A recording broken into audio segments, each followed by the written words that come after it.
أعوذ بالله من الشيطان الرجيم بسم الله الرحمن الرحيم الحمد لله رب العالمين والصلاة والسلام على سيدنا ونبينا أبي القاسم محمد اللهم صل على محمد وآل محمد وعلى أهل بيته الطيبين الطاهرين ولعنة الله على أعدائهم إلى قيام يوم الدين رب اشرح لي صدري ويسر لي أمري واحلل عقدة من لساني يفقه قولي أما بعد السلام عليكم ورحمة الله وبركاته Inshallah, today we will be looking at the discussion of those attributes of Imam Mahdi that motivate us and that give us the desire to pray for him, to love him, to connect to him, and to dedicate our life towards him and his mission, service of his path, which is the path of our Prophet and the path of Islam, the guidance of Allah subhanahu wa ta'ala. We've talked about a number of areas, and today, inshallah, we will look in particular at the aspiration of what Imam Mahdi is going to accomplish after his zuhur, after his appearance. A knowledge of the blessings of Allah that will be manifested through the appearance of the Imam has several benefits for us. One of those benefits is that it increases our hope in the fulfillment of God's promise. Another benefit is that everything else pales by comparison, because when we understand what it is that humanity has the potential to achieve and experience through following Ahlul Bayt and through the leadership of Imam Mahdi, then everything else that might excite us and might kind of divert our attention, that will pale in comparison. It's kind of like if you see an exciting toy and you're kind of enthusiastic about it, and then all of a sudden you're introduced to something even newer, even greater than that first thing. It doesn't have the same attraction anymore.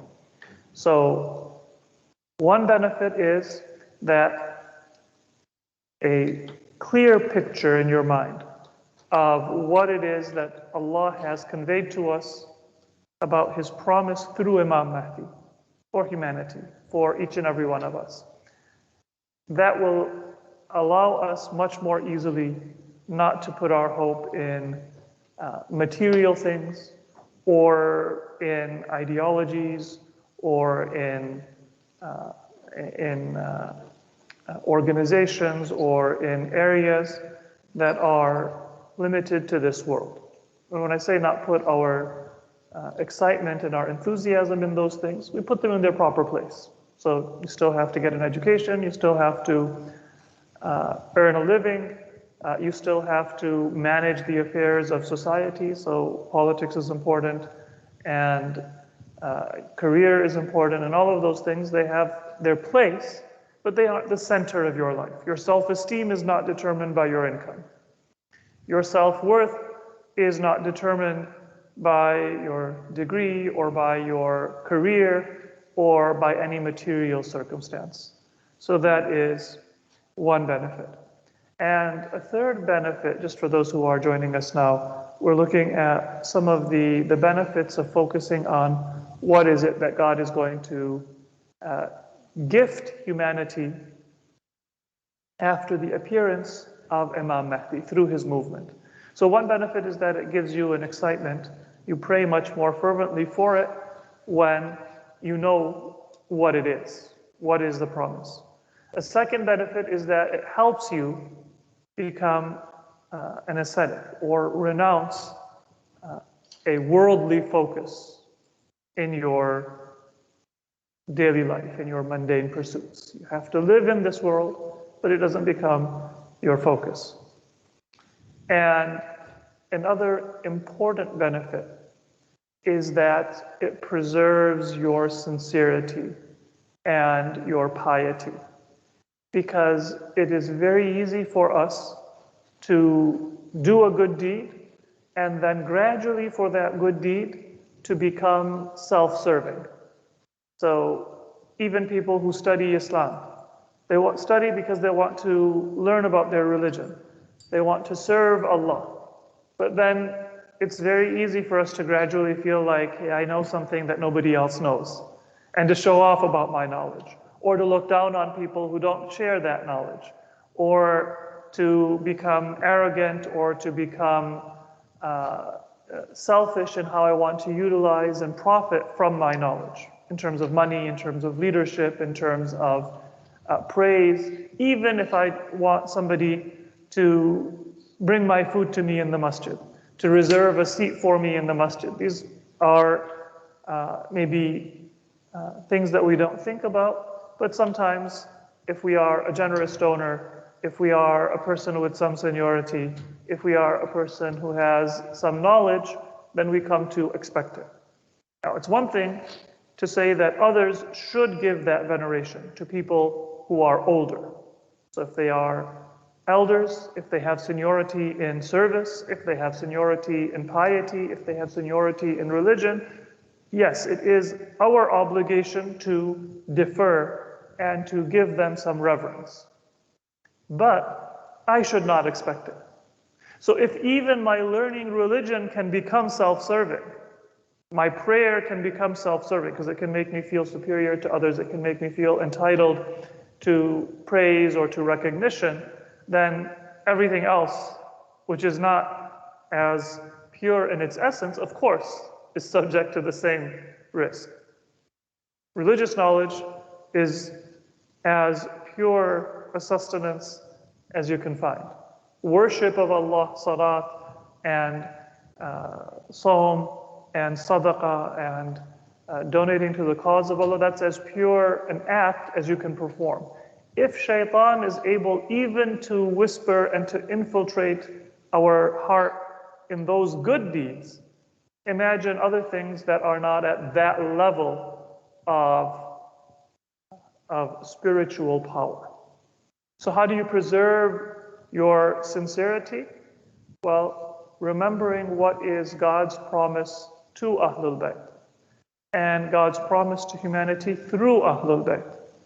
Looking at what is it that Imam Mahdi is praying for and is awaiting and is going to do after his reappearance. That aligns me with his purposes rather than with my own purposes. So once again, to summarize, it makes me enthusiastic and fervent in my praying for and waiting for the appearance of Imam Mahdi when I think about what is going to be accomplished when he reappears. It helps me while I live my daily life not to put too much hope and focus on those worldly things. And perhaps even more importantly, it helps me preserve my humility and my sincerity, because I am praying for and aligning with His purpose. I'm not seeking something from Allah in order for my own benefit. And that helps maintain my sincerity even in my prayer and in my fasting and in my other acts of worship. So with that introduction, before we look at some of those virtues of Imam Mahdi and the characteristics of the period of Zuhur, I want to just look at a very beautiful hadith that we have from Imam Ja'far Sadiq alayhi salatu wassalam. It's reported from Imam Ali alayhi salam.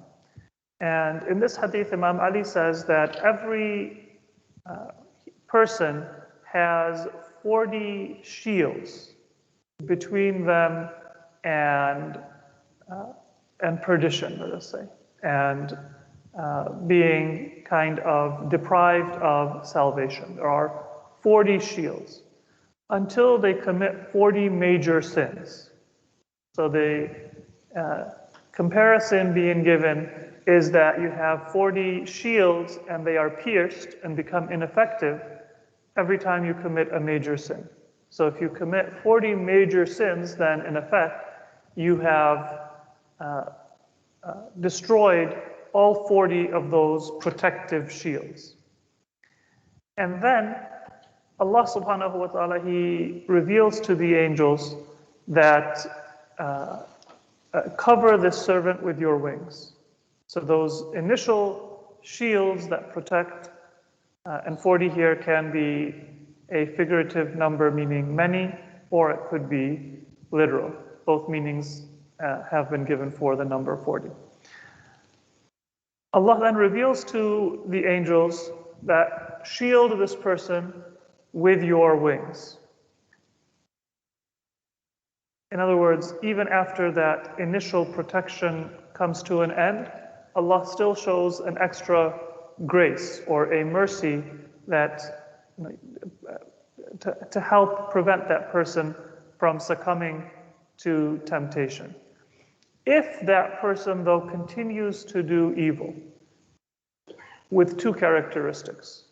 One is that they do it without a filter, without a guardrail.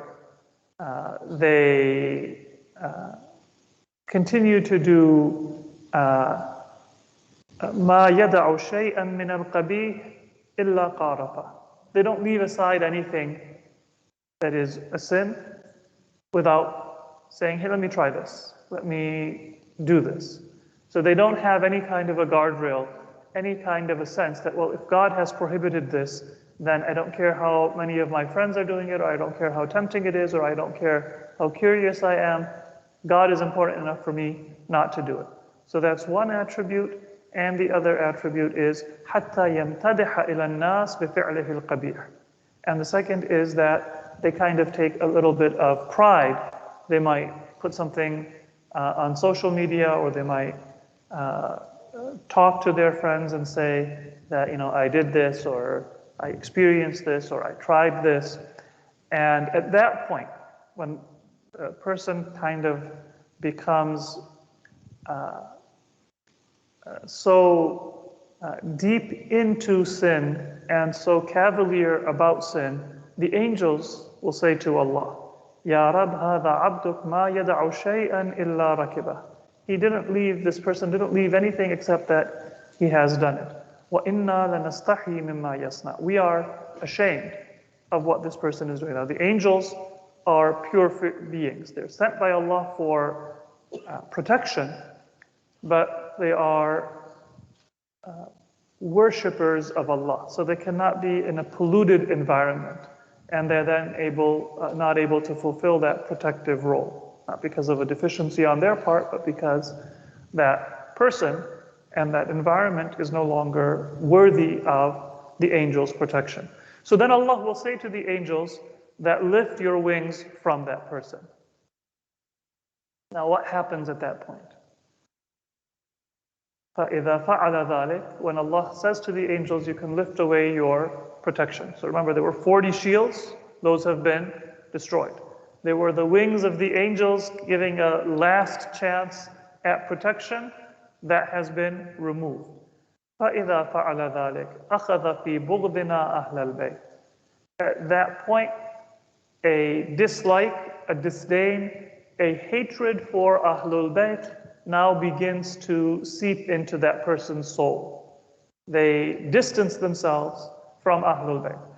أَخَذَ فِي بُغْضِنَا أَهْلَ الْبَيْتِ. It doesn't mean that they're going to now publicly distance themselves from Ahlul Bayt. But whereas they may previously have felt a burning love, now they will kind of say, yeah, I have some memories of when I used to be very emotionally involved and attached, and I would have tears, but now that is just a memory and not present in their lives. They might be sarcastic or cynical, or to make themselves feel good about themselves, they may say, well, maybe it's exaggerated, or maybe there was some deficiency or some fault in Ahlul Bayt. That is the beginning of hatred, where you put distance and you become cynical, or you have negative thoughts associated with that which is purely good, which is very good. So the key thing to remember is that there is an intrinsic relationship between purity and service of Allah and love for Ahlul Bayt. If you are a true worshipper of Allah, if you avoid sin or do your best to avoid sin, that will increase the love of Ahlul Bayt in your heart. And if we become careless and cavalier towards sin, then that will gradually weaken the love of Ahlul Bayt within our heart. And the hadith continues that at that point Allah says that I don't have I don't see any good, and I don't have any need of this person for my spiritual purposes, for accomplishing the purposes of my religion. So that's a reminder of the very profound and the intrinsic relationship between worship of Allah, avoidance of sin, and a love and a connection to Ahlul Bayt. And that is how we can maintain a connection to Imam Mahdi. It's not possible just through prayer or just through words or even outward actions, but it is intrinsically related to a connection to Allah. There is a hadith attributed to Imam Ja'far al-Sadiq alayhi salam, in which the Imam says, Sallallahu Muhammad wa ali Muhammad, that Ahlul Bayt are more kind to a person than that person is to their own self. We have more kindness, we look out for you more than you look out for yourself, because sometimes we do things that are not to our benefit. But Ahlul Bayt will never instruct us, never guide us, never pray for us, except for that which gives us the greatest benefit and which has no harm for us. So just with a reminder of that attribute of Ahlul Bayt, now let us move towards a look at some of the teachings we have about the era of Dhuhur. So right now we are in the era of Ghaiba, the concealment or the occultation of Imam Mahdi. And the era of Dhuhur is the era of literally revelation. Revelation not in the sense of divine revelation or wahi, but in the sense of to reveal and to become apparent, when something is no longer concealed. So that which right now we have as a promise from Allah, that which right now is in our mind and our heart as a truth, will become manifest and visible to our eyes and our ears and our senses. Or another way to look at it is that which is potential right now will become actual. And that is what Dhuhur is, the manifestation and the revelation of that which was sometimes hidden from view. Not that it was a possibility and then that possibility ended up being right. It was always God's destiny. It was always true, but it wasn't always obvious and visible and manifest for people, and it will become manifest. So the Quran says in Surah Al-Hadid that أَنَّ اللَّهَ يُحْيِي الْأَرْضَ بَعْدَ مَوْتِهَا. Allah revives the earth after its death. This outward phenomena that we observe, that the earth, it looks dead in winter or when there is a drought. And then when there is rain or when spring comes, it is revived. That is a reminder for, on one level, resurrection. If we feel that resurrection is hard for us to conceive of or it seems far-fetched, then just observing God's creative agency in the physical world can give our hearts a little bit of an insight into the reality of resurrection. But on a deeper level, the resurrection is not just about recreating our physical body, but it is about the judgment of our actions and our intentions.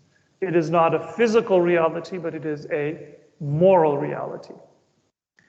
And therefore, this verse is not just a reminder of the truth of the physical resurrection, like dead land can come back to life, and therefore a dead body can come back to life physically, but it is a reminder of the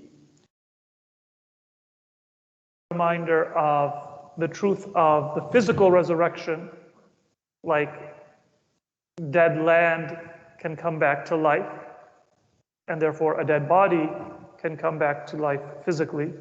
But it is a reminder of the revival of the spiritual life of the individual and of humanity.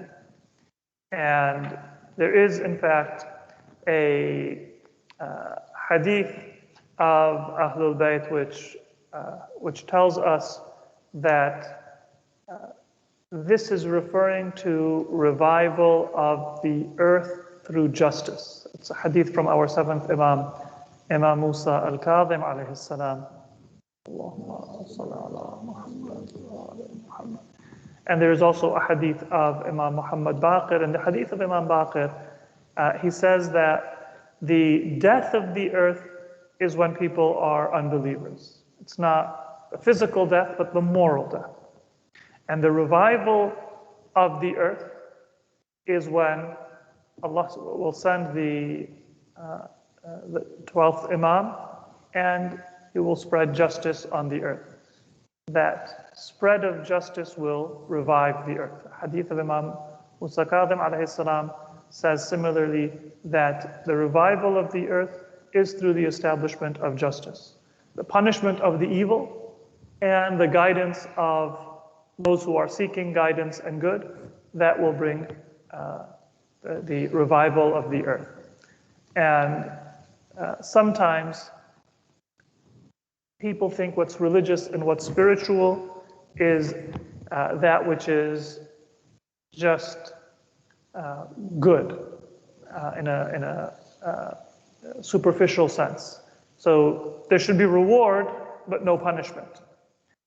And the teachings of Ahlul Bayt emphasize that the establishment of justice, including the punishment of those who are evil, is an important source of making the world flourish. So how does the earth get revived? Especially if you think of the image of, say, a drought or a desert, when there is rain. Even a light rain, it might bring back some vegetation and some animal life and sustain life. There are ahadith that tell us that when a divine law is established in accordance with God's commandment, not out of vindictiveness or out of revenge, but out of the enactment of God's authentic command, then that brings rain, and it has more benefit for the revival of the earth than physical rain. So, and you can see that when you see great evil, as we see in wars, in subjugation. Yes, you want to give charity to those who are displaced, for example. But you also need to have somebody who will stand up and stop the evil of those who are committing evil. That is what the hudud represent, stopping those who are committing evil with impunity, without remorse. And that, it brings life to the earth. In a very immediate sense, it ends war. It ends man-made destruction and suffering. But not only that, it also, as we will see in the teachings of the Quran and Ahlul Bayt, it brings divine blessings. So it's not just that you won't have refugees, but also there will be more natural blessings, more rain, more abundance in food, because Allah reveals that when humanity is fulfilling its purposes. So one of the key attributes of the era of Zuhur is that there will be a revival of the earth. And that is related to the end of dhulm, or injustice, oppression, the end of kufr, and infidelity or a lack of belief. Literally, kufr means to cover up what is true, what is right.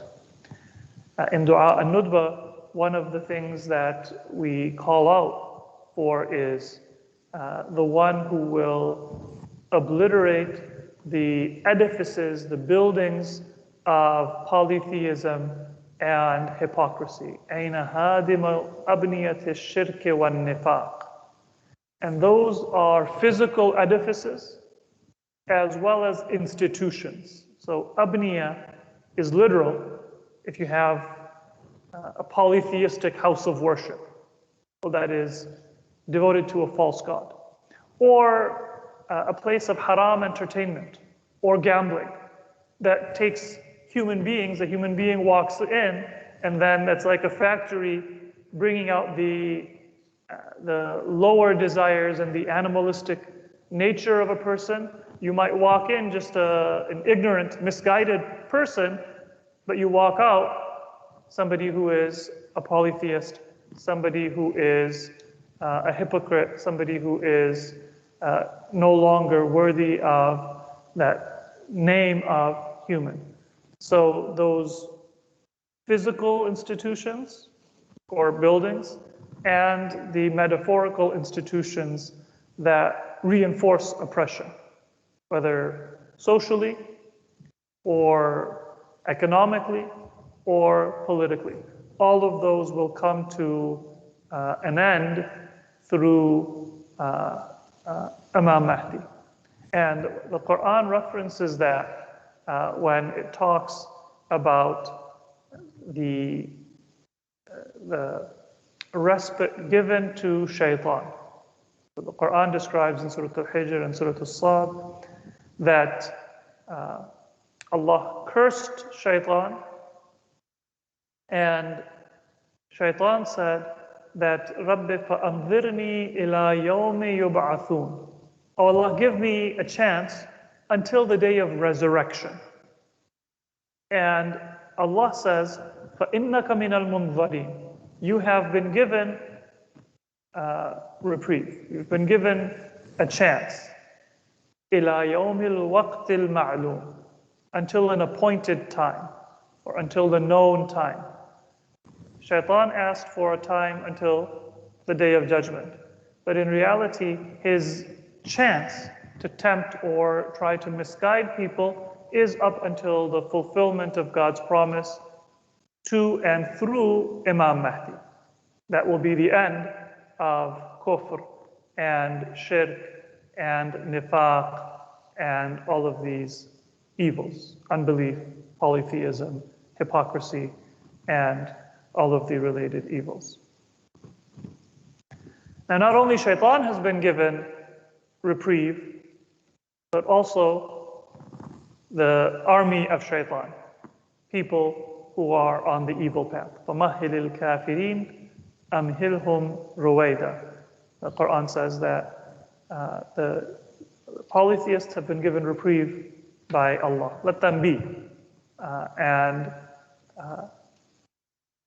give them a temporary chance to live their life. Inshallah, they will realize their mistake and come back on the right path. And if not, then they can choose their destiny according to their free will, which is God's gift. The Quran reminds us that that reprieve is not because God forgets or that God is not yet strong enough to be able to take on evil. In Surah Al Imran, the Quran tells us, وَلَا يَحْسَبَنَّ الَّذِينَ كَفَرُوا أَنَّمَا نُمْلِي لَهُمْ خَيْرٌ لِأَنفُسِهِمْ. Sometimes those who are evil, they think that this respite that they have been given is good for them. Because, the forces of good, the faithful, or maybe in their view, God himself is not strong enough to overpower us. So we can do what we want. Don't think that that is good, nor should the believers lose hope. إِنَّمَا نُمْلِي لَهُمْ لِيَزْدَادُوا إِثْمًا وَلَهُمْ عَذَابٌ مُهِينٌ. That respite is simply given so that they can live out their life according to their free will, and they are going to increase in sin and in worthiness of punishment. But it is all according to a decree and a plan of Allah. And that respite will come to an end at the hands of Imam Mahdi. So he will take revenge from the enemies of God. He will take revenge for the crimes committed against the Prophet and against Ahlul Bayt. And that's what we read in Ziyarat Ashura. As'alullah an yarzuqani talaba tharik ma'a Imam Mansur. So in Ziyarat Ashura, one of the things that we pray for is, "Oh Allah, I ask you to give me the opportunity to seek revenge for the injustices done to Imam Hussein, ma'a Imam Mansur, min Ahl Bayt Muhammad, through a divinely supported Imam from the progeny of the Prophet." And of course, that revenge is not a personal revenge, but it is a revenge against oppression and for the oppressed. And at the head of the oppressed, a revenge for Imam Hussein alayhi salam. So ahadith tell us that these verses of Quran, this message, it is referring to the appearance of the Imam. And the result of the struggle of the Imam against oppression is the establishment of universal justice. So we have many ahadith, and this is a theme that is mentioned in ahadith reported by companions of the Prophet, recorded in books of hadith among Ahlul Sunnah, as well as many ahadith from Ahlul Bayt recorded in books of the Shia, that the defining characteristic of Imam Mahdi is يَمْلَأُ الْأَرْضَ قِسْطًا وَعَدْلًا كَمَا مُلِئَتْ ظُلْمًا وَجَوْرًا. He will fill the earth with justice and equity, as it was filled with oppression and inequity. If there's one defining attribute that is perhaps most frequently mentioned in ahadith reported from Prophet Muhammad sallallahu alaihi wa as well as from Ahlul Bayt, this is that attribute. And of course, in order to fill the earth with justice, that vengeance for the oppressed and the elimination of evildoers, the end of the respite given to shaitan and to the followers of shaitan, all of that is a prerequisite. As you cannot establish justice with evil and unjust people and institutions still present and active in society. And there's many examples that we have in ahadith about how Allah will establish universal justice through Imam Mahdi. The very first thing, because Imam Mahdi is going to appear in Masjid al-Haram. So according to some ahadith, the very first justice that Imam Mahdi will establish is that he will say to people who are doing tawaf that if you are doing a non-obligatory tawaf, then make room for those people who are doing a wajib or an obligatory tawaf. Make room in that immediate vicinity of the Kaaba for those who are fulfilling a religious obligation. So religiously, socially, economically, and in every area, Imam Mahdi will establish justice. That's not the most important, but it shows that the beginning of Imam Mahdi's movement, right from that first place where he will reappear, up until every aspect and every stage of his movement will be rooted in justice. And there are ahadith that describe how he will arrange people's affairs, even in terms of traffic. Now, for us in our time, this might not seem like something very unusual that there will be special places for people who are pedestrians and special places on public roads for people who are riding. The hadith mention a horse, but a means of conveyance to ensure that nobody is injured. But for much of human history, and even until the modern period, and even today, we have many traffic accidents and sometimes disagreement over who to prioritize in urban planning and in other areas. And sometimes the considerations are economic rather than human. So even in our time, this hadith is still relevant, but that's one of the examples that's mentioned, that Imam Mahdi will assign a place on public roads. This is for pedestrians. This is for people who are riding, to ensure that people are safe. So to summarize, a comprehensive justice, not just the one or two instances that we might think of. The issue that's dear to my heart, because that's the one that I have to suffer, but every aspect of human life. So we'll pause there. Maybe we'll give some time for questions, and I think we have two presentations from some of our previous attendees about projects that they have done from what they've discussed and learned in Mikyab. So let's give some time for questions first. Go ahead. I didn't understand the ayat of the Quran, or the ayat of the Quran, where Shaitan asks for respite until Yawm al-Din, and then Allah gives him respite until a known time. I just didn't understand what the known time was relative to the Yawm al-Din. So Shaitan said, give me respite until the Day of Judgment. Basically, give me sway in the world. Not that he has authority in the world, but he has the leave to tempt until the end of time, meaning until the Day of Judgment.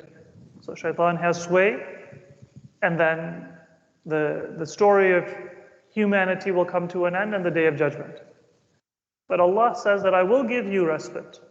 فَإِنَّكَ مِنَ الْمُنظَرِينَ. So He doesn't say that I will give you respite until the Day of Judgment. He says, إِلَى وَقْتِ الْيَوْمِ الْمَعْلُومِ. There is an appointed time, there is a known time. What that tells us is that Shaitan's sway will come to an end before the Day of Judgment. He will be slain at the hands of Imam Mahdi. His power to tempt and misguide will come to an end.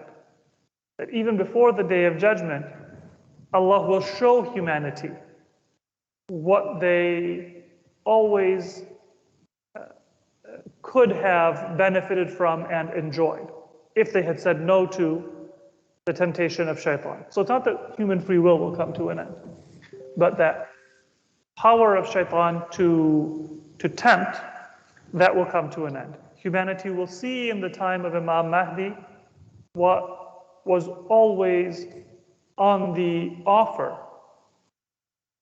from Allah, but which they did not, meaning we did not take Allah up on.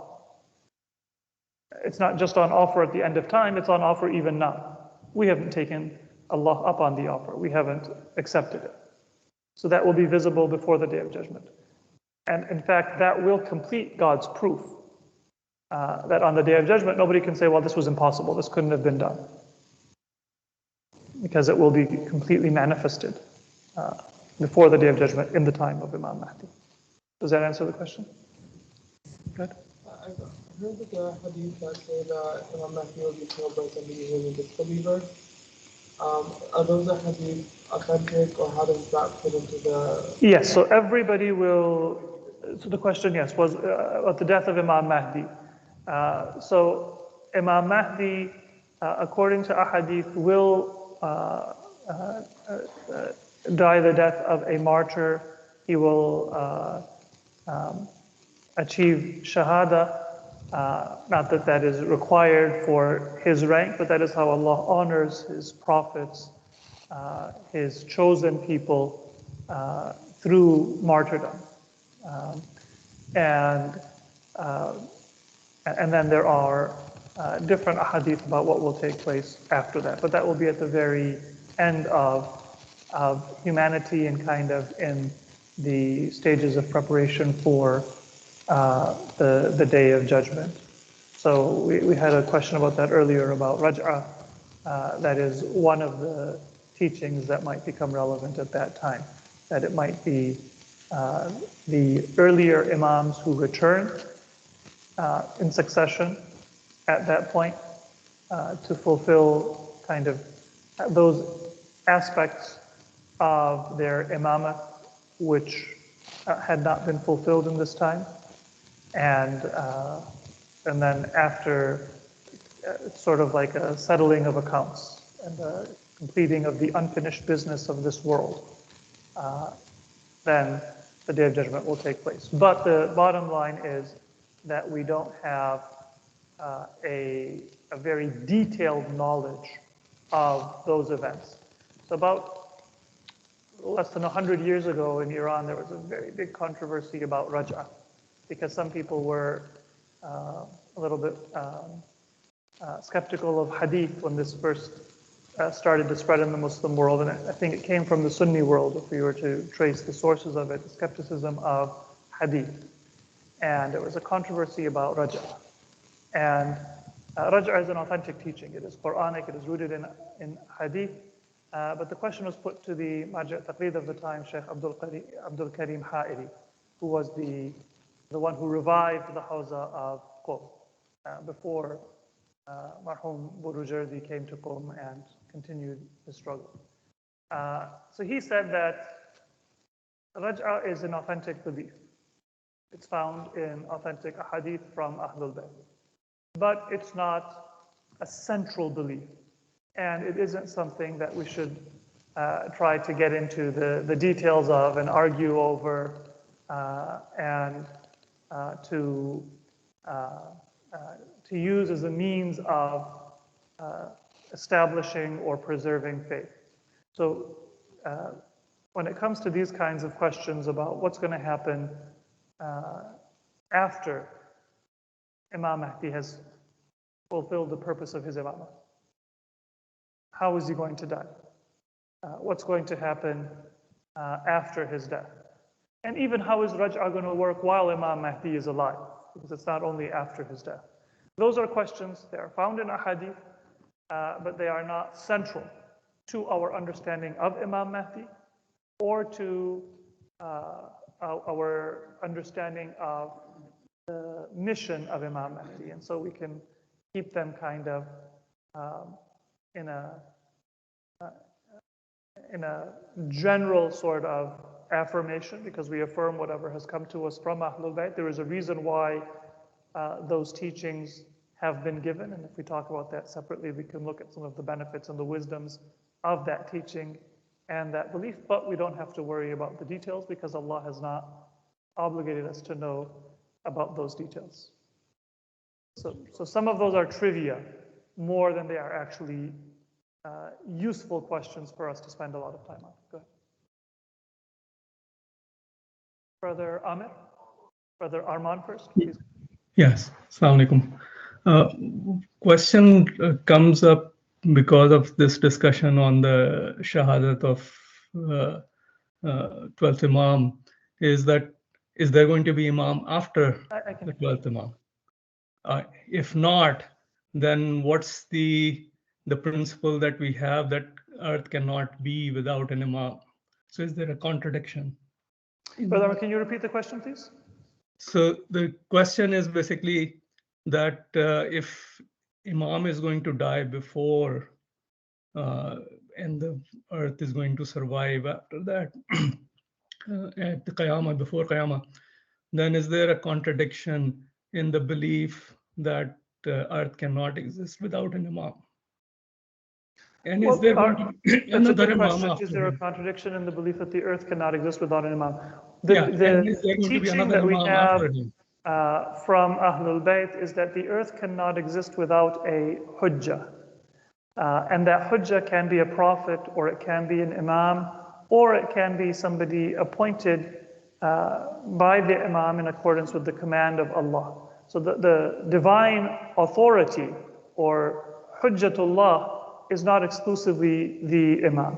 So those ahadith are consecutively transmitted, they are authentic. And although we don't know the details of who will be the hujjah after the martyrdom of Imam Mahdi, one possibility is that humanity will not have a full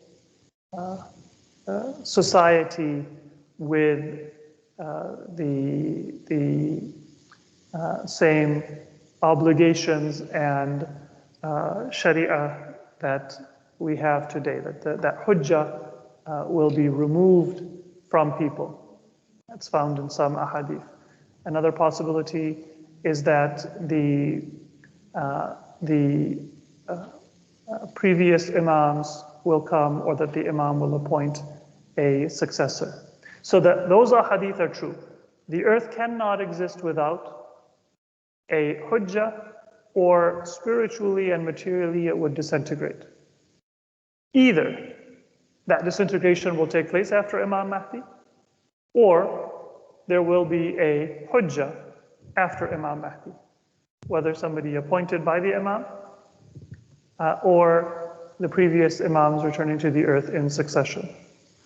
The details of that I can't give you because we don't know exactly how that will be. Just like through much of human history, and even through the time of the Imams, many people, they just knew that Imam Hussein is the Imam. They didn't know who was going to be the Imam after, whether it was going to be Imam Zain al-Abidin or Imam Baqir, or maybe somebody else. You know, Jabir ibn Abdullah, he had been given that knowledge by the Prophet. Maybe a few other choice companions had been given that knowledge by the Prophet or by Imam Ali or by the previous Imams. But most people, they just knew that Imam Zain al-Abidin is the Imam. There will be an Imam after him. I don't know who it's going to be. I don't know how it's going to be. And the same thing is true. So there's nothing wrong if we know who our Imam is. And we don't know who or how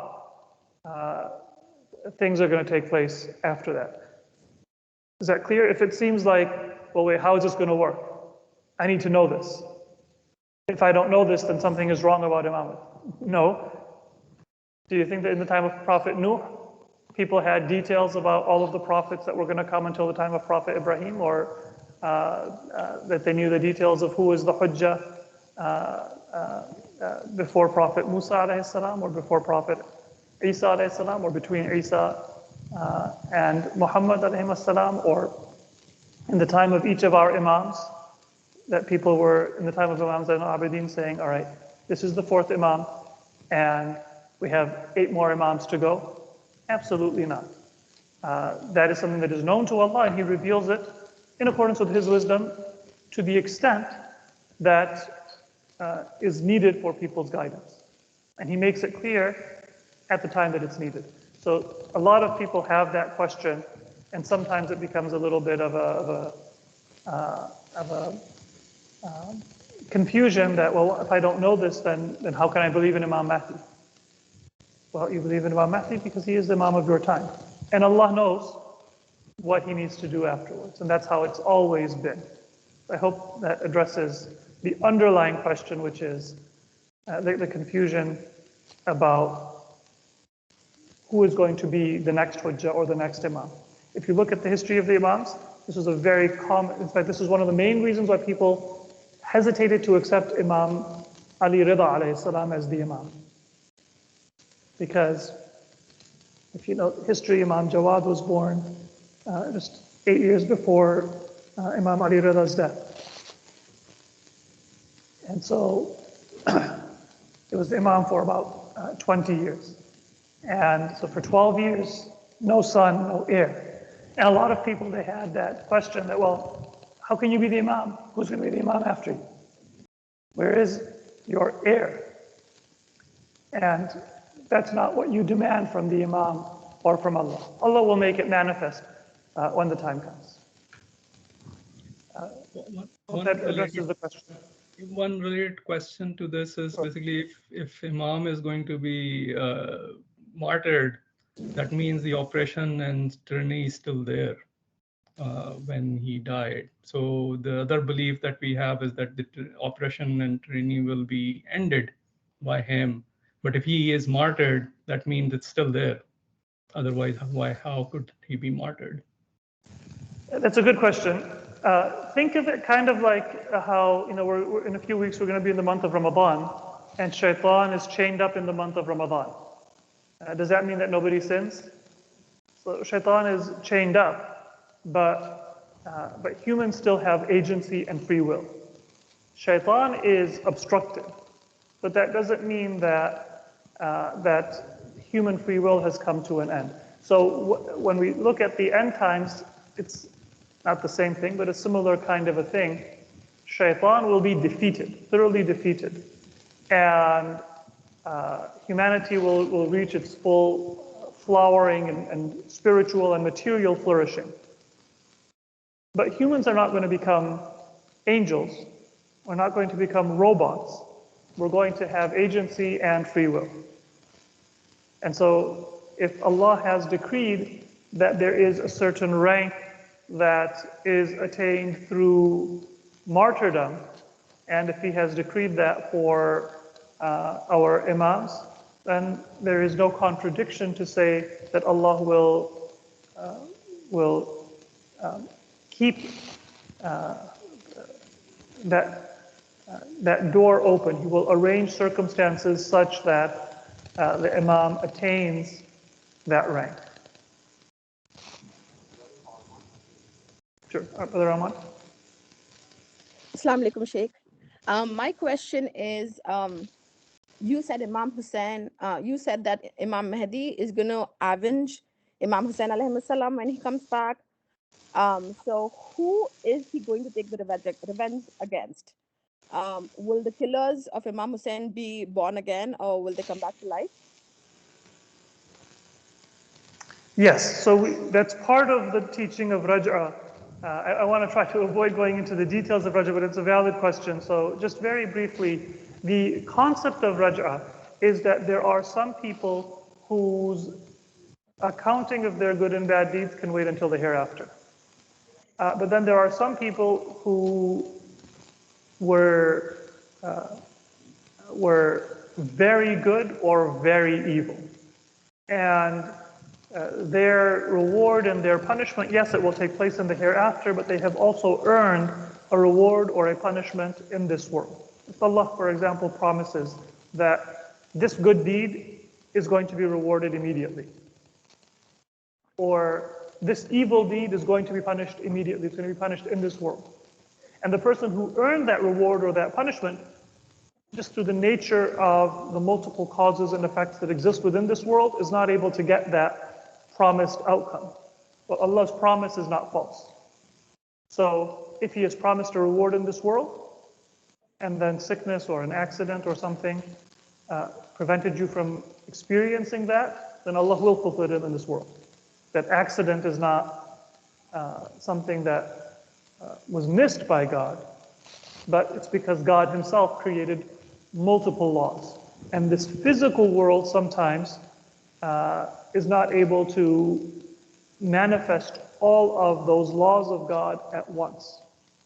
So there are people who are not worthy of a sickness. They take all the precautions, but they get sick. It's not because they were morally deserving of a sickness, but this is just the nature of the physical world, the limitations of the physical world that God has created. So some of those limitations, they will be rectified in the hereafter. Some of those limitations, they will be rectified in this very world. And then, therefore, according to ahadith, those who killed Imam Hussein, they will experience their punishment in this world before the hereafter. And those who were worthy of the greatest reward, they will also experience God's reward in this world. They are brought back to life before the hereafter. So it will be a fauj, it will be a contingent of people that is brought back to life. But of course, the killers of Imam Hussein, and this is something that we find in many ahadith, are not just those who actually did the deed, but all of those who support the deed. They are equal in the sin, if I affirm something. So revenge against the killers of Imam Hussein, yes, it is against the actual killers of Imam Hussein, but it's also those who are on their path. They are also the killers of Imam Hussein, or the killers or the oppressors of the Imams. If you support that path in word, in deed, and intention. And the same thing is true of those who are supporters of the Imams. They are present with Imam Ali on the Battle of Jamal. They are present with Imam Hussein on the Battle of Karbala, and so on, with all of those battles that Ahlul Bayt fought. If your intention is with Imam Ali, with Imam Hussein, with Ahlul Bayt, then you are on that battlefield with them. Even if you weren't alive, you weren't even born at that time. So I hope we've been able to address the question. Some of these questions, they pertain to other themes within Islamic theology, and we can inshallah talk about those themes in greater detail at a separate time. But one thing that's important to remember is that some things are known to us in detail, and we should focus on them. Other things, they are known to us in general, and they may be very interesting, and our curiosity may be piqued, but in the end, the main reason for that teaching is to broaden our horizon and to give us a little bit of an inkling about the way in which Allah governs the affairs of the world, spiritually as well as materially. It's not for us to be able to write a history of the future, right? And if we understand that, then we're able to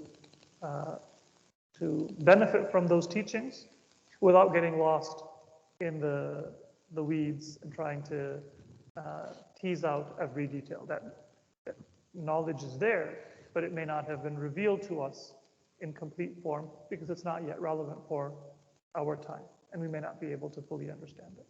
So let's pause briefly, and if you remember, one of our participants and also a member of a previous cohort of a similar discussion circle, they had an initiative for Imam Mahdi. I'm going to just reintroduce that briefly in a few minutes. Brother Ja'far, if you can unmute yourself and reintroduce that initiative, inshallah. Assalamu alaikum, everyone. My name is Ja'far. Again, our initiative is to have a daily practice of this knowledge. As Sayyid has taught us before, having a consistent reminder of the Imam is very crucial for our connection to our living current Imam. So we are still continuing our initiative of 140,000 salawats. I was going to go run through real quick the link just to have any questions sort of cleared up. I'm going to share my screen.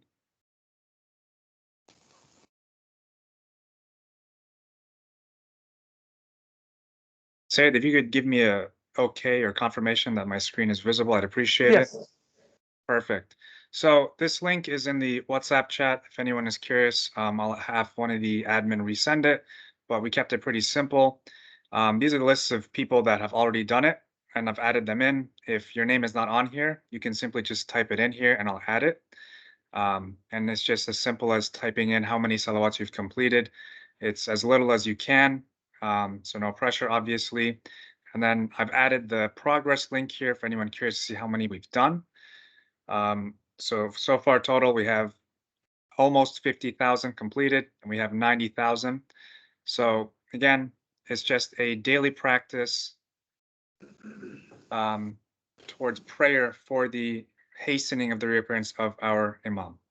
If anyone has any questions, please let me know. A reminder that this is the month of Sha'ban. So this is the month of salawat. And one of the greatest dhikr at any time, but particularly in the month of Sha'ban, is to recite salawat. So this is the time to sign up and inshallah join that initiative. Thank you, Brother Jafar. Thank you. And I think Dr. Shiraz is also going to share initiative. Can you hear me okay? I think I can. So as mentioned before, the previous cohort, they started a project working on distributing these knowledge that we learned in the Mekyal class by creating very short videos about Imam Mahdi alayhi salam and putting on social media. Last time I was able to present, we had some technical difficulties. So last week we talked about the resemblance of Imam Mahdi with previous prophets. So there is a series that inshallah will be launched. The first video is out. I'm gonna show two of them today. So the introduction to the series and the first one, which is the resemblance of Prophet Mahdi to Prophet Yusuf.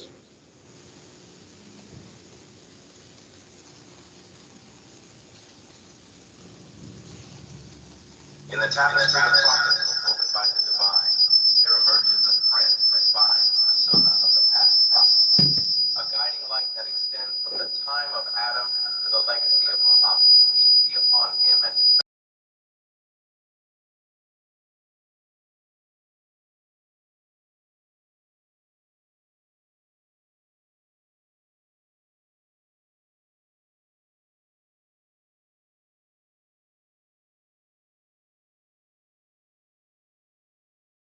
I don't think online folks can see it.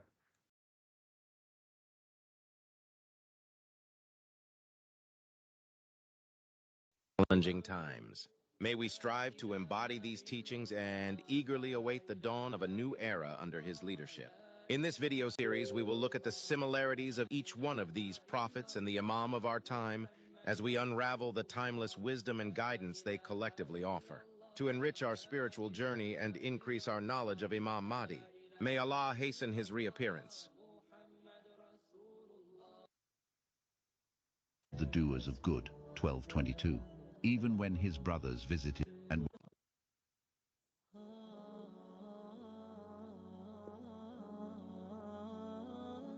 one of the core beliefs of Shia Muslims is the occultation of the Imam of our time, Imam Mahdi, may Allah hasten his reappearance. During this period, the Imam lives and walks among us. However, we are not able to recognize him as Allah Almighty has placed a veil between him and us. This concept of occultation can be challenging for Muslims and non-Muslims to understand. Imam Ali, peace be upon him, speaks about the people that lived during the time of occultation. There will be confusion and disappearance for him. Some people will go astray and others will be guided. To clear this confusion, it is important to examine the occultations that Allah has placed on his past messengers and proofs of his authority. In this video, we will examine the occultation Prophet Yusuf or Joseph, peace be upon him, and what happened to his people. There are many lessons that can be learned about the life of Prophet Yusuf. In the Quran it is stated, indeed in the story of Yusuf and his brothers, there are lessons for all who ask. 1207. The period of the occultation of Prophet Yusuf was that of 20 years. Of these 20 years, Prophet Yusuf was in a well for 3 days, lived as a slave, sent to prison for some years, and for the remaining years he was Minister of Finance in Egypt.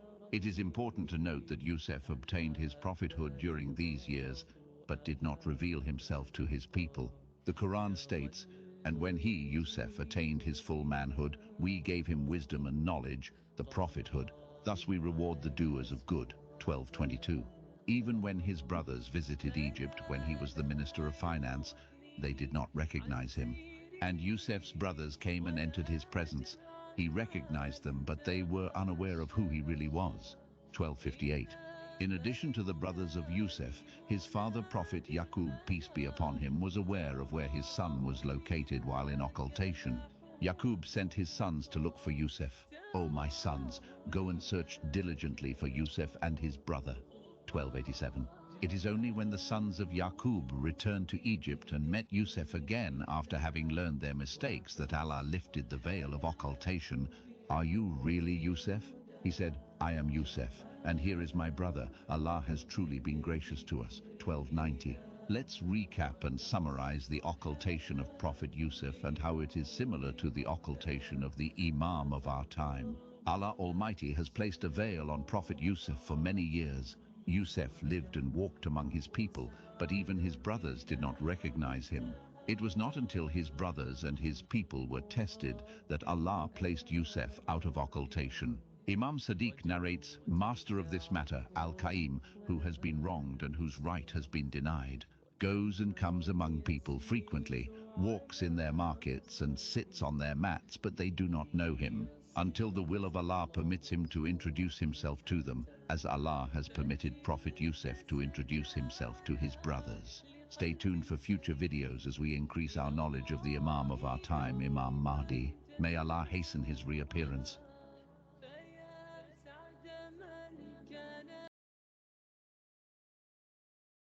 So the idea is just to think about this course and this class as something that we can, inshallah, give back to the community and share the knowledge however we can. So the youth there, they pick the AI tools to create these videos, and as you saw, there were some funny pronunciations, which is part of the work, which is fine. So inshallah, let's think about how we can do this after this class. I think Sayed has some plan for the last session to have some brainstorming and come up with projects, and inshallah we can continue these services and endeavors.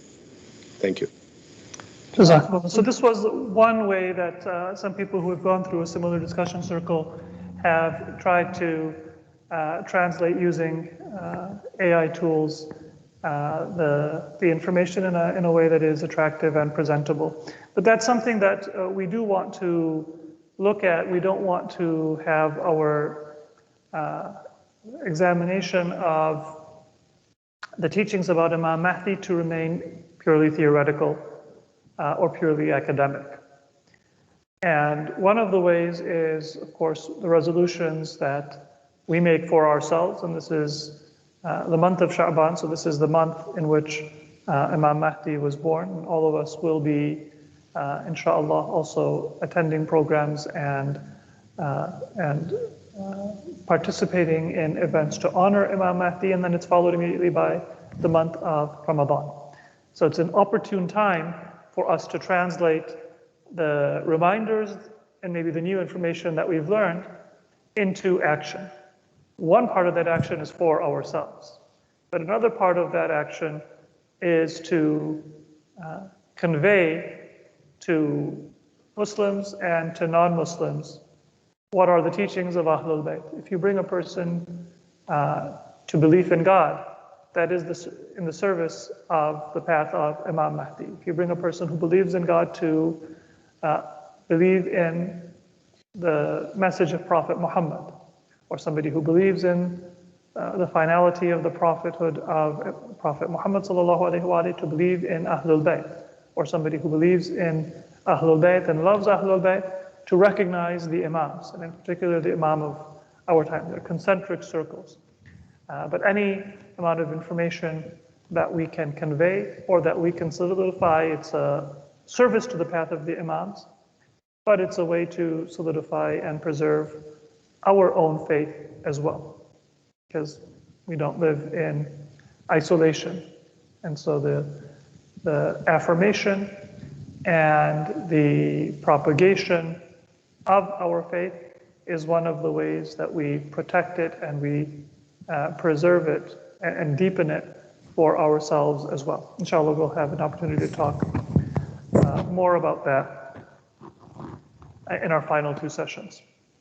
So, as we have discussed, the time of Imam Mahdi will be one in which there is a universal justice of a comprehensive nature that Imam Mahdi will eliminate every form of injustice, that he will give to people according to what they deserve, what they need, and due to that, the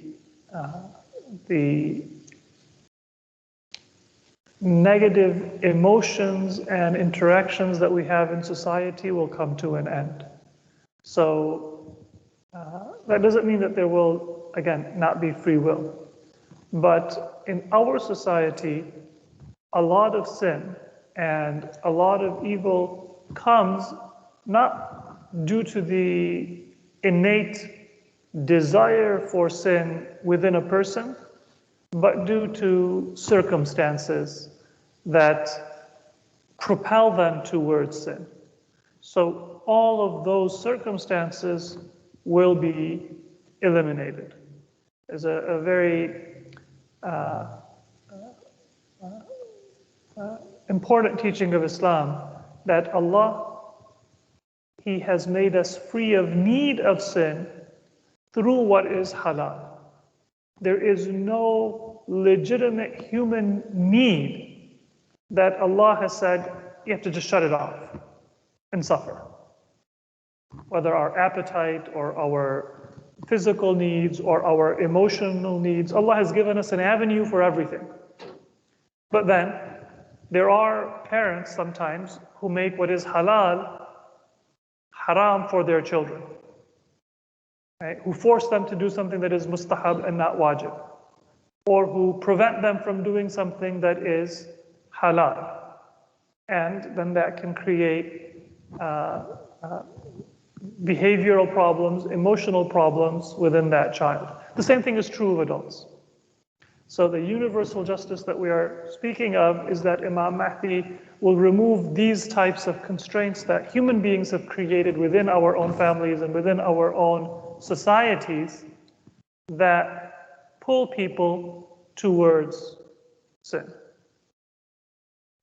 But at no point will people not have free will, because the good that any person can do depends on choosing it and on the agency that we have. So it's not a negation of free will, it is a negation of that man-made evil that propels people towards sin, even if they may not have been seeking it. That causes harm to, yes, the individual, but that causes harm to all of society. Think of it like those ads that pop up when you're doing legitimate research and they want to convince you to spend your money on something useless or to gamble or worse. So that is not that you were seeking it, but sometimes when it pops up, you might get curious and click on it. All of those types of things will be eliminated, not just online, but in real life.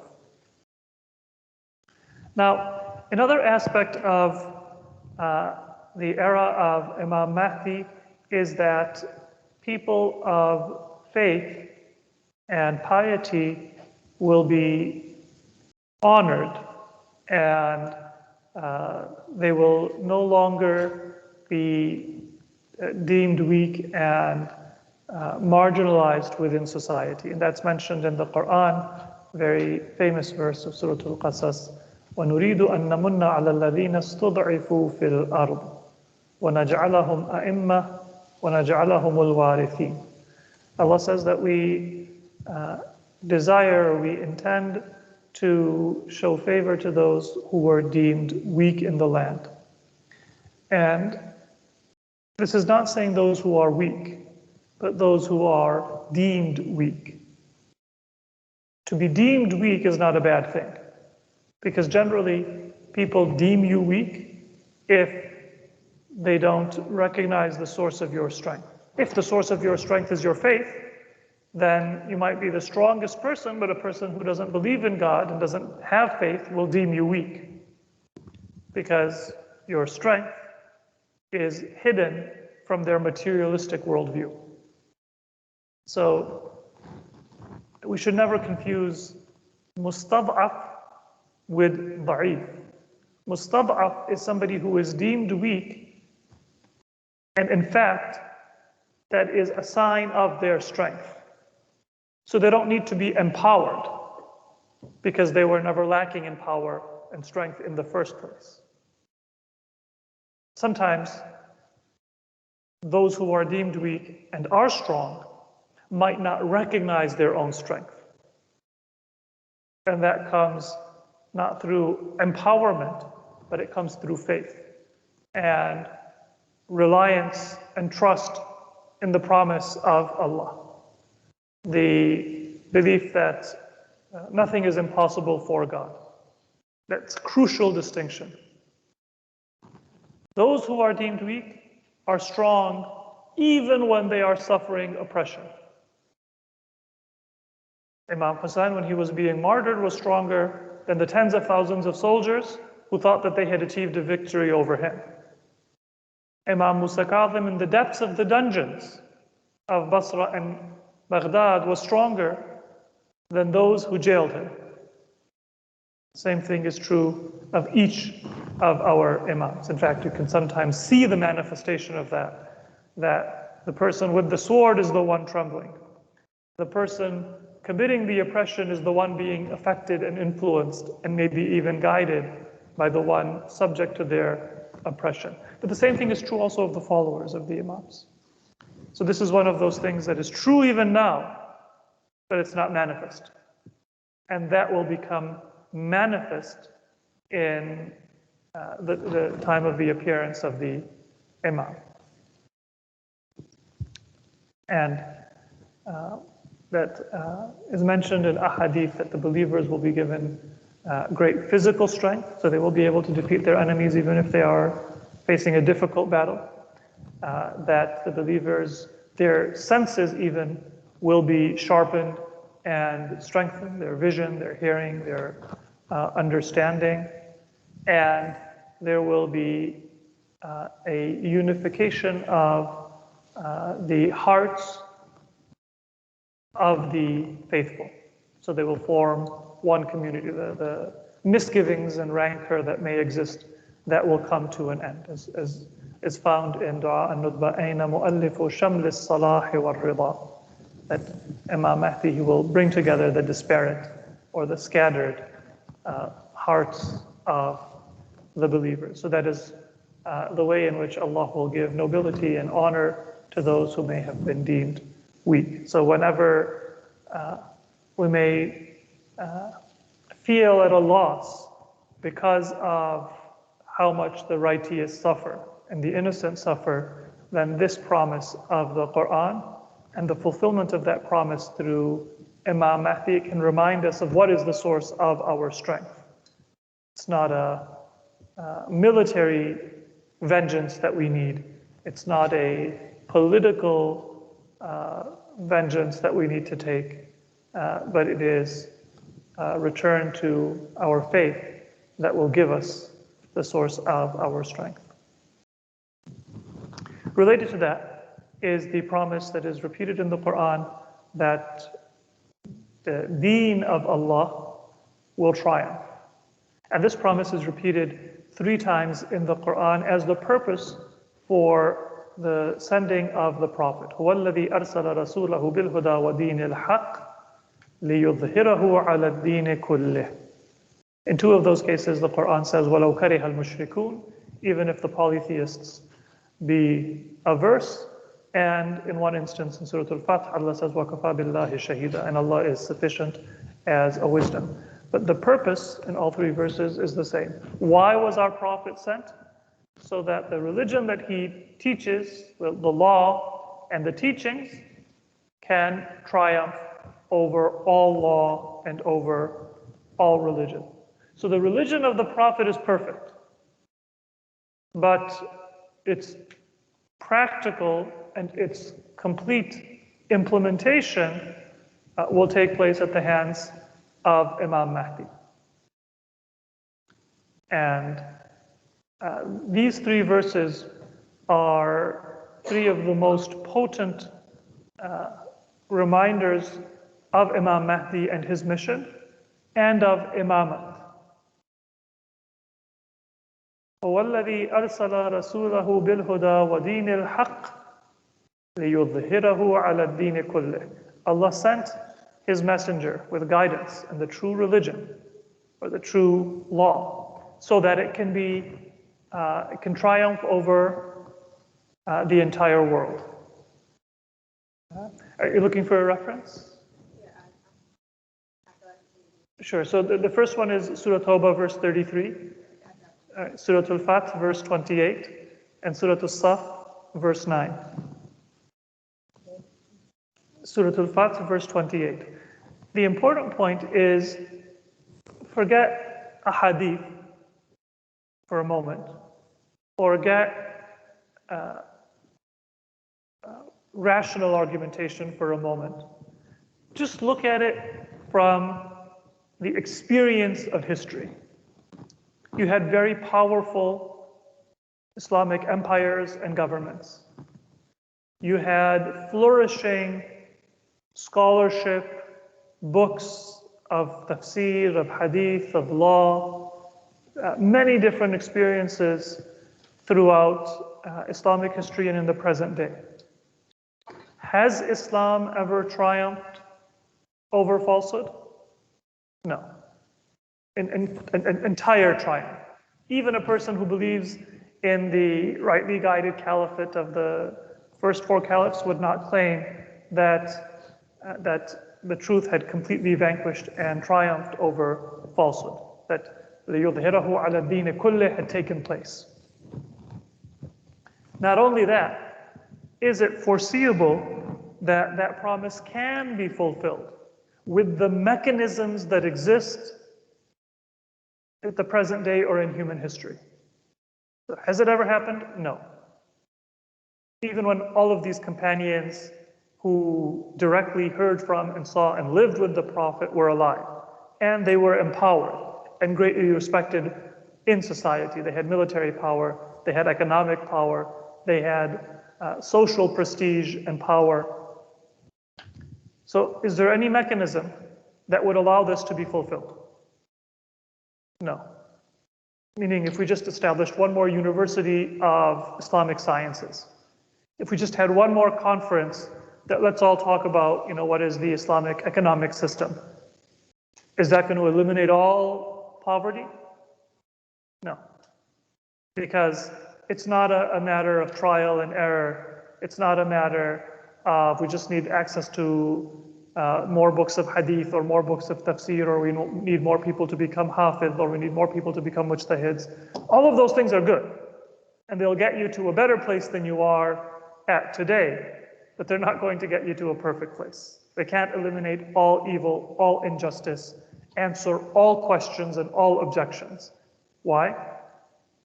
Because that requires divine guidance. For every evil and for every confusion, an intellectual or practical issue to be solved, you need to have perfect guidance. So far, so good. So now we can come back to rational argumentation and to ahadith. Well, ahadith tell us that this is referring to the mission of Imam Mahdi into the institution of imamat, which will fulfill that promise. Rational argumentation tells us that if Allah sent the Prophet for this purpose, and this purpose has not and cannot be fulfilled just through human scholarship and debate, then for Allah's promise to be true and for His religion to be perfect, Islam must give us a mechanism that can fulfill this purpose. Does that make sense? We're following the logic that this is why the Prophet was sent. He wasn't sent to teach us Quran. He wasn't sent to teach us fiqh. He wasn't sent to prevent us from drinking and gambling and committing indecency alone. He was sent so that the truth can fully defeat evil on the intellectual level, on the societal level, on the individual level, in every area. Nobody should have an intellectual argument or objection to faith that is not answered. Nobody should be able to assert an unjust principle without it being answered. There shouldn't be any falsehood, meaning any deficiency or any evil in society, in any area of society. So what is the mechanism? To see how this verse, in addition to talking about Imam Mahdi, which it does directly, establishes the entire institution of imamate. Because Imam Mahdi is the fulfillment and the culmination of the institution of imamate. It's not two separate messages. But by talking directly about the role of Imam Mahdi as the purpose for which our Prophet was sent, it tells us that the completion of religion is only through that leadership that connects us to Allah. So these are three very important verses. But of course, the direct message of that Quranic phrase, لِيُظْهِرَهُ عَلَى الدِّينِ كُلِّهِ, is at the time of Imam Mahdi. So once again, that brings a great deal of fervency to our prayer and our expectation for the reappearance of the Imam. And in doing so, it connects us to all of our Imams. So now, moving forward, another thing that will characterize the time of Imam Mahdi is the spread of knowledge, that the earth will be filled with justice after injustice, وَعِلْمًا بَعْدَ جَهْلِهَا. It will be filled with knowledge after its ignorance or its foolishness. I want to just emphasize that this includes all branches of knowledge. But when we speak of ilm, the first focus is not scientific curiosities and discoveries, but that which fully opens the spiritual potential of the human being. When a human being has achieved a high level of faith, then they are more receptive to what we would consider scientific or conventional learning as well, and not just to making new discoveries, but also to doing so in a way that uplifts humanity. So as you learn something new or you discover something new, one thing is, how can I use this to overpower other people? Another thing that you can think is, how can I use this to make a lot of money? Another thing that you can think is, how can I use this to serve Allah and to uplift?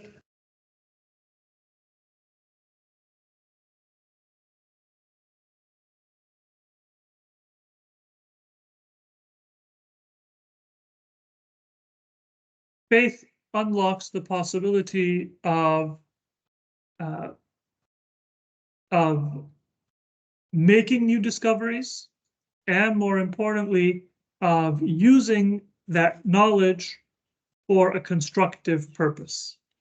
Our society sometimes thinks that innovation is good in itself. when in reality, it is only going to be measured by its outcome, by what it is utilized for. And that's a change in perspective that we have to deliberately make, because that's not what's prevalent in our society.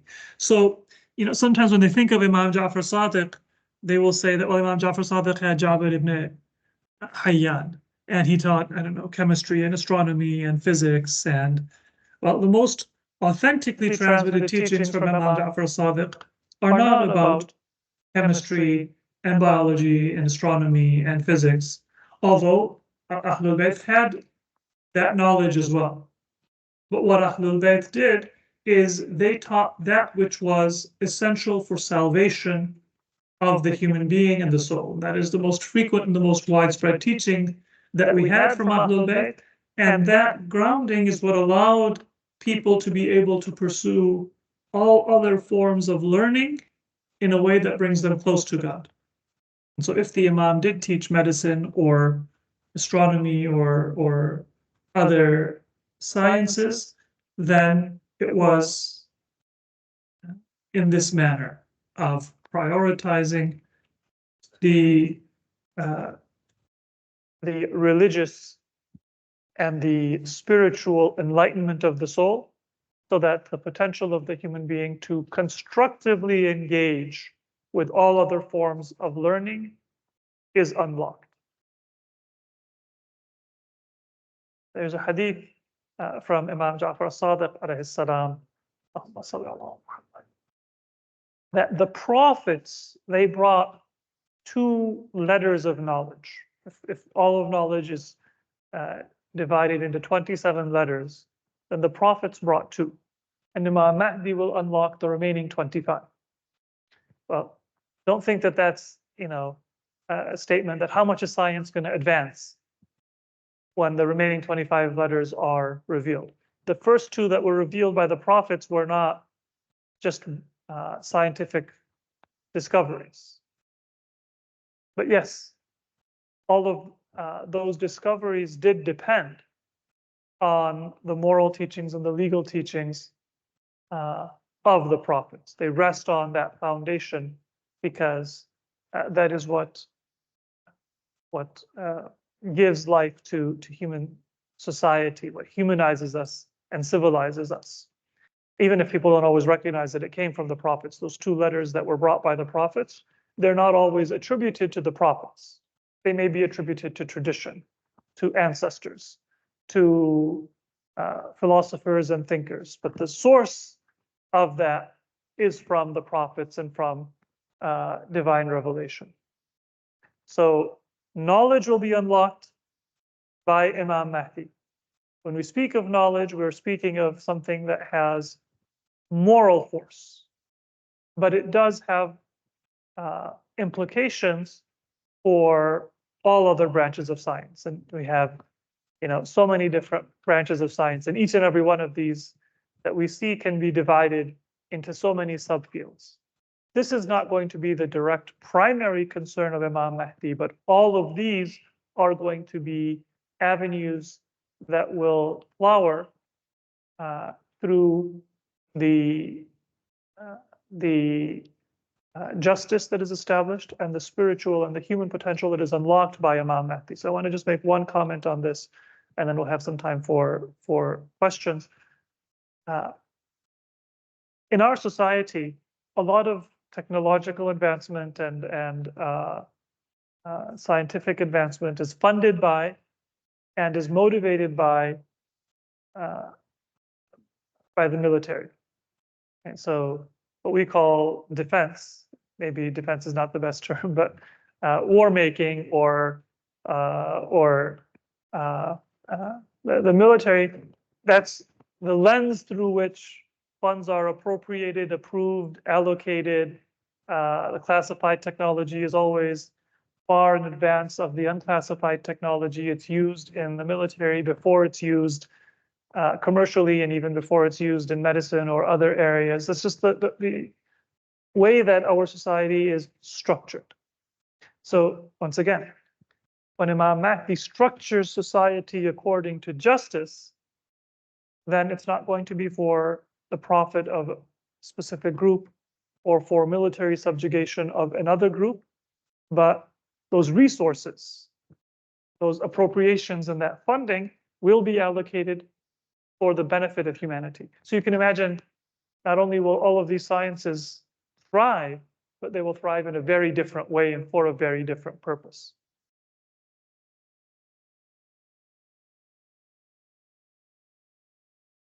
Sure, I think we had some questions in person. So let me just give one or two more slides, and then inshallah we can conclude with questions, inshallah. So the focus of Imam Mahdi will be, number one, the true teaching of the Quran and the true teaching of the authentic Sunnah. Because the ahadith of Ahlul Bayt, they have many levels. Inna hadithana sa'bun mustas'ab, or inna amrana sa'bun mustas'ab, both forms are found. That the teachings of Ahlul Bayt, they are difficult and they are considered difficult by people who hear them. So you need to be initiated and you need to be humble and contemplate. And the only people who can fully understand the teachings of the Imams are Malakun Muqarrab, not even every angel, but a high angel, or Nabiyyun Mursal, a prophet sent by God, or Abdun Imtahan Allahu Qalbahu lil Iman, a person of strong faith. In one hadith, Medina Hasina, a heart that is collected and sincere in worship of Allah. Those are the only people who can understand the teachings of Ahlul Bayt. So the primary focus of Imam Mahdi, the knowledge that he will spread, it will be the true understanding of the Quran as it was revealed and meant to be understood, and the full understanding of the Sunnah, or the teachings of the Prophet. The text and the layers and the depth of the meaning. And that is what is going to be the basis for the flourishing of a different civilization. So civilization will grow and it will develop, and all of the material benefit that will come through Imam Mahdi, it will be because of the rootedness in the teachings of the Quran, the authentic teachings of the Quran and the Sunnah of the Prophet. All right, so let's conclude with some time for questions. Did you have a question? Good.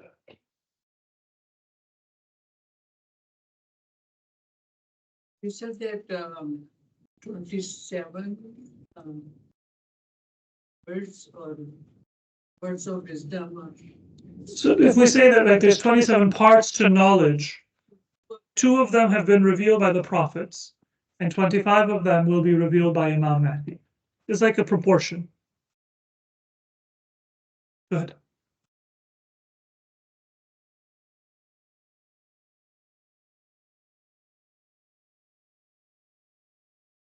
Yes.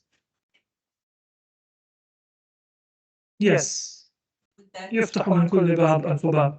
So that hadith, it refers to the fact that the Prophet would teach principles, each principle which opens up the doors of many applications. That was taught in completion to Imam Ali and to each of the successive Imams, but it was not revealed to even to the Shia. But that will be revealed in its fullest form in the time of the appearance of Imam Mahdi. So yes, that might be part, exactly, that might be part of the remaining 25 letters that Imam Mahdi will reveal. So sometimes there are aspects of human psychology and human spirituality that can only really be fully realized in a certain environment. So for example, in an environment where halal and haram food or income are mixed, it's not possible to realize certain spiritual benefits, a certain tranquility of the soul. today you may be just as pious in your intention as somebody who lived, let's say, 500 years ago. But especially in a modern economy, in an urban environment, it's very difficult to separate yourself from shubha and from haram. That's not your fault. And you're not going to be punished for it because you didn't choose to be in that environment. But in a place where it was easier for a person to do that, they would be able to get certain benefits, meaning feel a certain tranquility and a peace, and maybe attain certain spiritual stations that are difficult or impossible to attain in a different environment.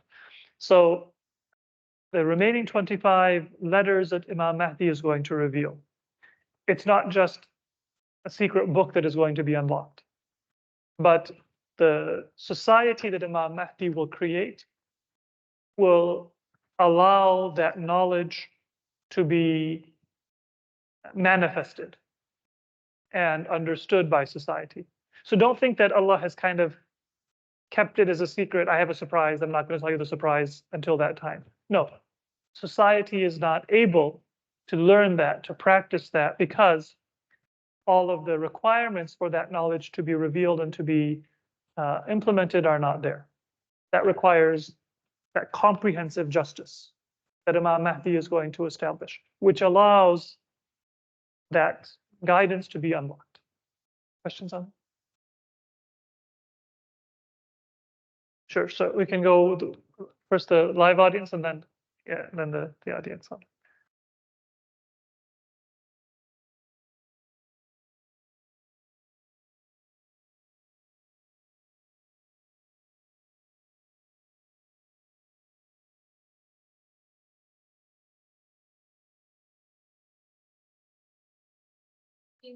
Things that we're missing on that as far as educating ourselves and our children. And so in what ways, you know, and maybe we talk about this in the coming class, and maybe it'll be a project I take on, but in what ways can we kind of influence the learning environment that we have to be more like that rather than information and fact gathering? So how can we move our learning environments to gain that benefit? So yeah, the question is about, well, to give a very brief answer, inshallah, from our next session, we'll move towards our obligations towards the Imam, what we can do. You know, we've developed an understanding of the centrality of the Imam and of Imamat.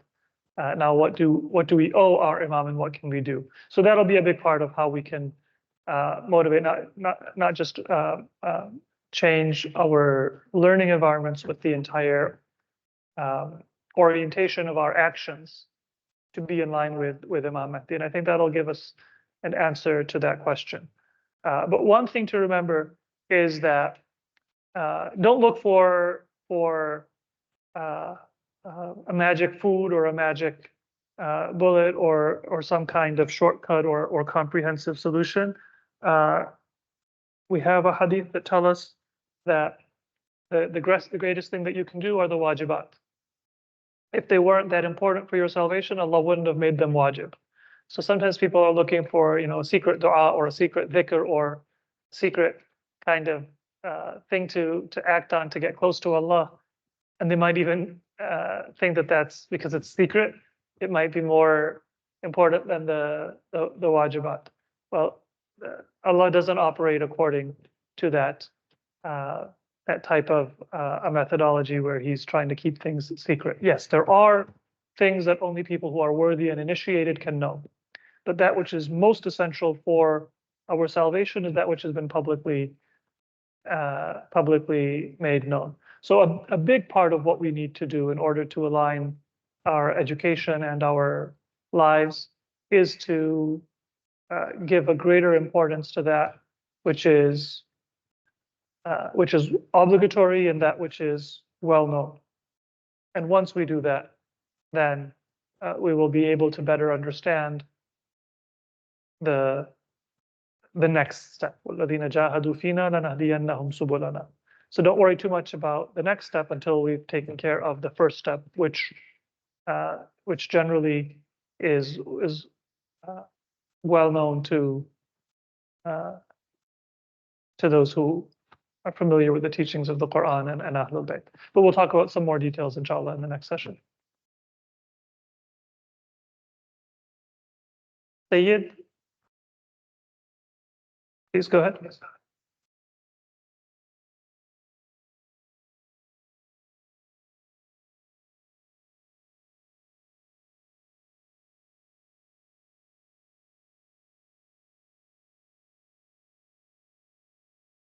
Sayyid, if you had a question, please go ahead. You have to unmute yourself and then, inshallah, ask your question.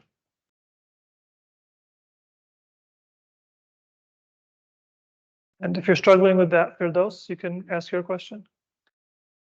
Assalamu alaikum, Maulana. Thank you so much for all the knowledge you are giving us. You said that Imam Mahdi will kill the shaitan. So shaitan is a physical being? Shaitan is physical in the sense that, yes, he's part of this physical world, and he is one of the jinn. So the jinn are concealed from our physical senses, but they are part of this physical world.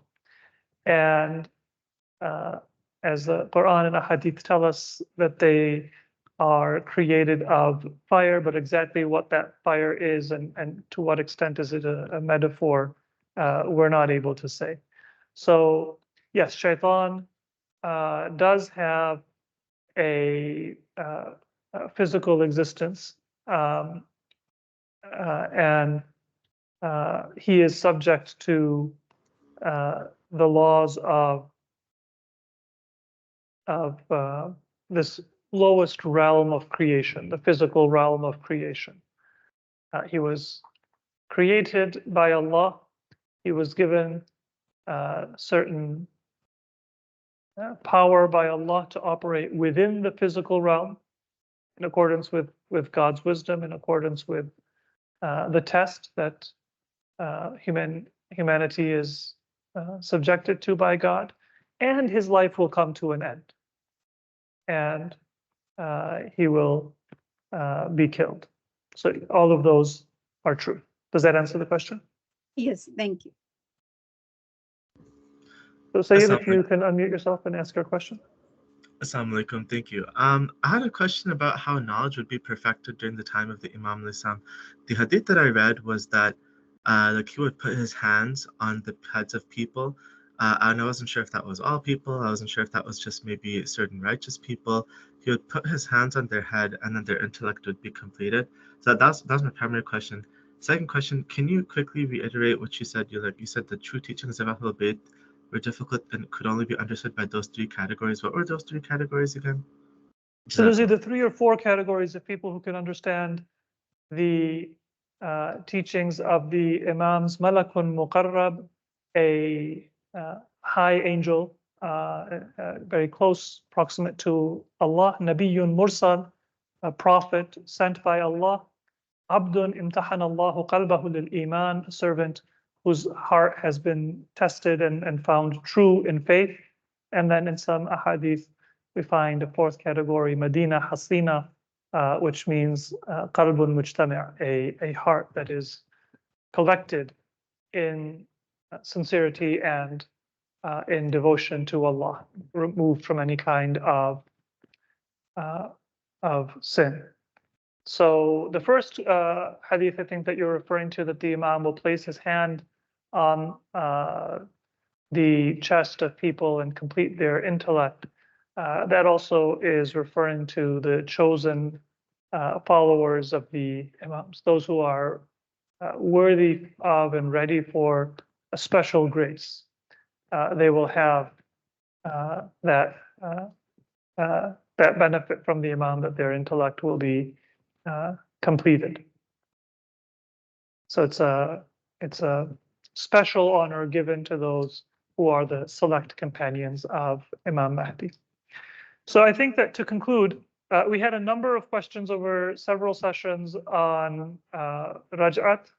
And so I'll try in one of our remaining 2 sessions to give just a brief overview of that and an answer to some common questions and objections, just so that we have a little bit of a clearer picture, not as an answer to an individual question, but as a comprehensive understanding, a teaching rooted in the Quran that has certain theological implications for us and spiritual implications for us, but then the details of which are uncertain. So inshallah, you can look forward to that.